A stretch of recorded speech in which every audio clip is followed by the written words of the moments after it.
Dizem que toda estrada é assombrada. E esse é o caso da BR-101. A BR-101 é uma rodovia que tem início no município de Touros, no Rio Grande do Norte e termina em São José do Norte, Rio Grande do Sul. A BR-101 tem um alto índice de acidentes e mortes. Em meados de 2012, a Polícia Rodoviária Federal chegou a interditar um trecho da BR-101 em Alagoinhas, na Bahia, porque alguns motoristas que trafegavam pelo local relatavam estranhos avistamentos no meio da rodovia. Vultos fantasmagóricos e até mesmo animais que morreram atropelados há muito tempo saltavam à frente dos veículos causando acidentes. Uma das histórias mais famosas é a aparição da menina fantasma, que morreu no século passado e que supostamente é avistada nos acostamentos da BR-101. Só no ano de 2013 foram emitidos mais de 40 boletins de ocorrência, registrados ao longo de vários pontos da rodovia. A história é sempre a mesma. Às 2 horas da madrugada, uma menina, com roupas antigas, pede carona e quando o motorista sinaliza para parar, ela desaparece. Seu primeiro avistamento foi na Bahia, em 1996, porém outros registros foram feitos nos estados do Rio Grande do Norte, Paraíba, Pernambuco, Alagoas e Espírito Santo. Também há uma lenda de um poltergeist na BR-101, próximo ao município de Alagoinhas, BA, que costuma provocar acidentes, especialmente em caminhoneiros. Tem motorista que nem gosta de passar pelo trecho. A BR-101 é a maior rodovia do Brasil, passando por 12 estados. Em sua longa extensão, reúne alguns trechos perigosos. Exemplo disso é o quilômetro do 343 ao 353, no município de Guarapari, em Espírito Santo. Esse trecho tem muitas curvas e é estreito, o que favorece as colisões frontais em ultrapassagens. Em 2020, 627 morreram ao longo dos 4.650 quilômetros da BR-101. Mas assim como tem estradas assombradas, existe aquelas histórias de carros tenebrosos. O ônibus assombrado da empresa de transporte. Minha mãe trabalhou durante anos em uma grande empresa de ônibus da região metropolitana da capital de São Paulo. Ela trabalhava à noite na oficina. Meses antes, um motorista faleceu em acidente com um dos ônibus da empresa.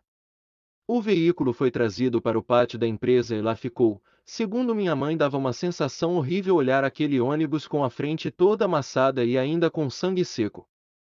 Certa noite de trabalho, lá para as 4:30 da manhã, à mesma hora que o motorista pegava em serviço, o ônibus que estava sem bateria ligou sozinho e acendeu as luzes. Minha mãe conta que foi um pavor em toda a oficina e que isso se repetiu durante dias. Até que o dono da empresa, depois de tantas reclamações, vendeu o veículo para um ferro velho. O Renault assombrado da cidade do Cabo. Em 2004, uma família e seus convidados, numa noite calma e tranquila, foram surpreendidos pelo rugido do motor de Renault Megane que estava na garagem. Eles correram para fora, com medo de um assalto, e viram o carro bater na garagem.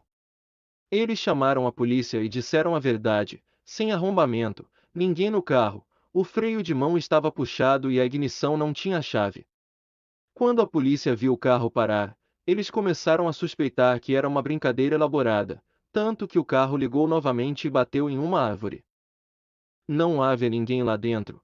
A Renault investigou e o motivo foi devido a um motor de partida defeituoso.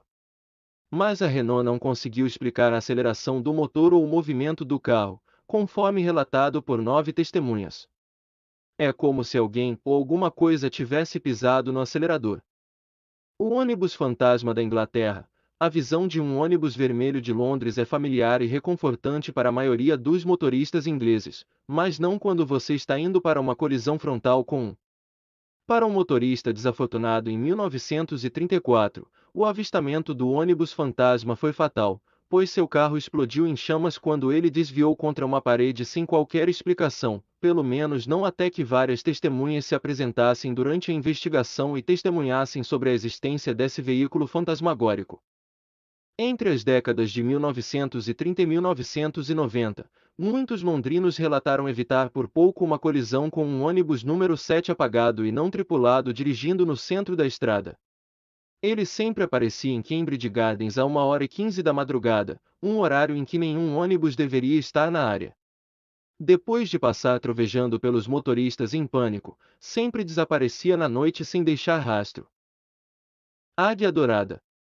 O carro do mal dos Estados Unidos, apresentando o Dodge 330 Limited Edition de 1964, o pior carro da América. Todos os 3 policiais que dirigiram o carro durante os anos da viatura assassinaram brutalmente suas famílias e depois cometeram suicídio. Uma vez vendido, as portas se abrirão na estrada, o motor parará sem motivo aparente, o volante travará, os freios falharão. O carro parece determinado a matar o maior número possível de pessoas, e ele também não gosta de alguém tentando roubá-lo ou montá-lo. Muitos possíveis vândalos nas décadas de 1980 e 1990 foram mortos de maneiras horríveis. Pelo menos 2 crianças foram mortas perto do Golden Eagle e acabaram sendo jogadas no para-choque ou no capô de seu carro, com uma família inteira morta em um incêndio em casa 2 semanas depois que uma criança foi solicitada a tocar no carro. Embora a Águia Dourada tenha sido desmontado em 2010 porque a igreja local acreditava que o carro estava possuído por demônios, foram encontradas peças suficientes para reconstruir a carcaça do veículo, mas alguns dos que ajudaram a quebrar o carro não sobreviveu o suficiente para vê-lo, pois foram mortos logo após vandalizar a Águia Dourada.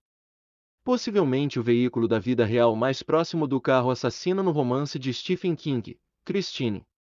Este carro sedento de sangue matou mais de 14 pessoas e é possível que esse número seja muito, muito maior. Curta, compartilhe, se inscreva. Estamos começando agora.